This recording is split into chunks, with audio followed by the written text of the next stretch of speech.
नमस्कार विद्यार्थियों, वेद व्यास क्लासेज में आपका स्वागत है।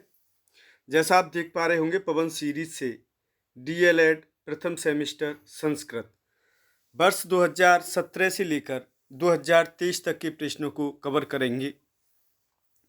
प्रश्न एक, ज्ञ संयुक्त रूप है तो आधा ज और य, तो इसे ज्ञ बोलते हैं वैसे, क्योंकि इसमें आधा ज और य, लेकिन अब इसका प्रचलित जो रूप है वो ज्ञ बोला जाता है, जैसे ज्ञान, इस तरह बोलते हैं। इसका उच्चारण जो सही है वो ज्ञ, इस प्रकार बोला जाता है। प्रश्न दूसरा,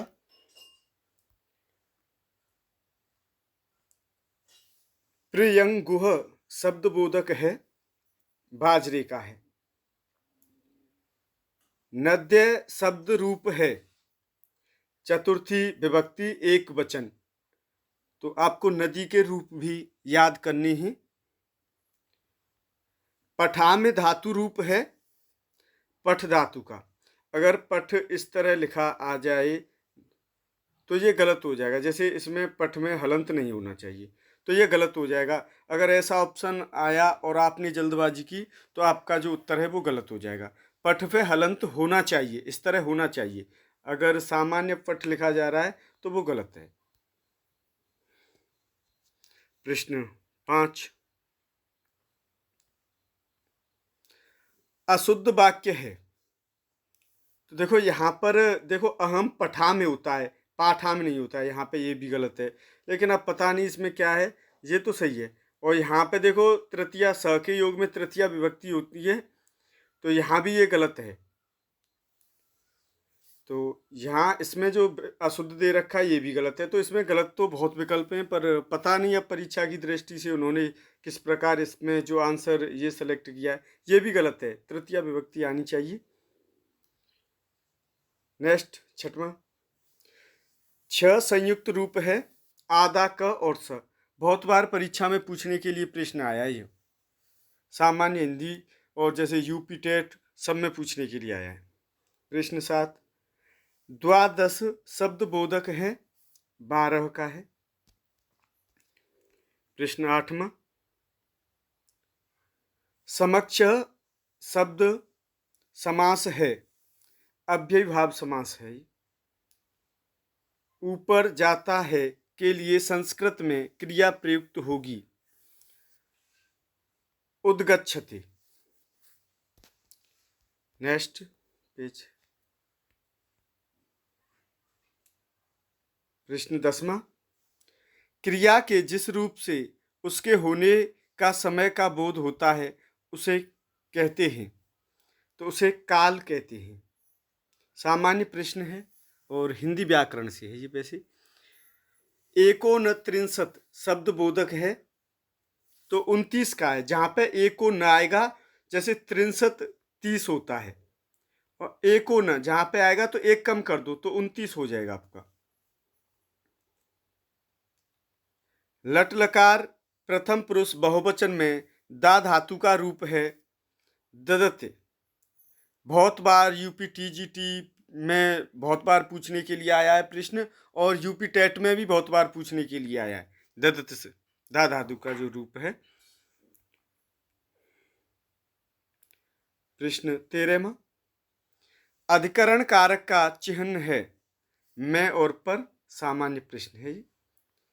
लेखस रूप है, लट लकार मध्यम पुरुष एक वचन का है। लूता शब्द का अर्थ है मकड़ी। 19 है, 19 की संस्कृत है एको न विंशति। अभी 29 की पूछी तो यहाँ पे वही है, विंशत 20 को कहते हैं। एकोन का मतलब एक कम कर दीजिए आप, तो यहाँ पर आपका 19 हो जाएगा। अंगुष्ठ शब्द का अर्थ है अंगूठा, वह वाला आपका राइट आंसर होगा। प्रश्न 18, हमारे देश में देव भाषा कही जाती है, तो संस्कृत ही कही जाती है। प्रश्न 19वां, नहीं, अब ये तो आपके बोर्ड परीक्षा में नहीं आए हुए हैं, आपकी जो बीटीसी की परीक्षा होती है डीएलएड की, तो इनको नहीं देखेंगे, सिर्फ परीक्षा वाले प्रश्नों को ही देखेंगे। प्रश्न 67वां, घोटकः शब्द का अर्थ है सघोड़ा। षोडश शब्द का अर्थ है 16। तस्मिन शब्द में विभक्ति और वचन हैं, तो सप्तमी विभक्ति एक वचन।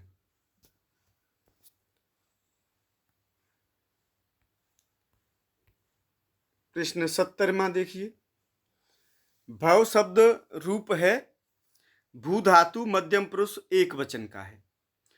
उकारांत पुल्लिंग शब्द है भानु।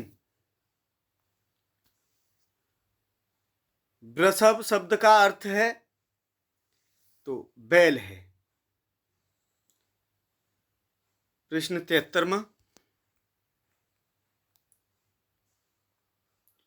गुण दोष दशा या अवस्था बताने वाले शब्दों की संज्ञा होती है, तो भाववाचक संज्ञा होती है, क्योंकि ये सब गुण दोष दशा अवस्था ये भाव को ही दर्शाती हैं।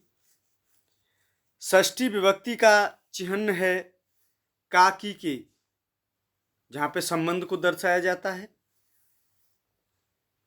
पत्यों में विभक्ति और वचन है, द्वितीय विभक्ति द्विवचन। नेक्स्ट 77वां प्रश्न, पिपीलिका शब्द का अर्थ है चींटी। एकोनविंशति पद संख्या का बोधक है 19 का, अभी आपको बताया था। असमान शब्द में विभक्ति और वचन है, द्वितीय विभक्ति बहुवचन है।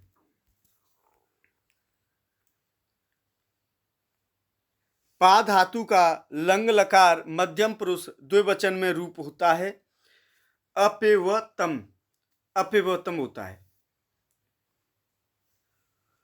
उत्तम पुरुष से संबंधित सर्वनाम शब्द है मैं है। आज के लिए विद्यार्थियों बस इतना ही। सभी विद्यार्थियों के लिए बहुत बहुत धन्यवाद।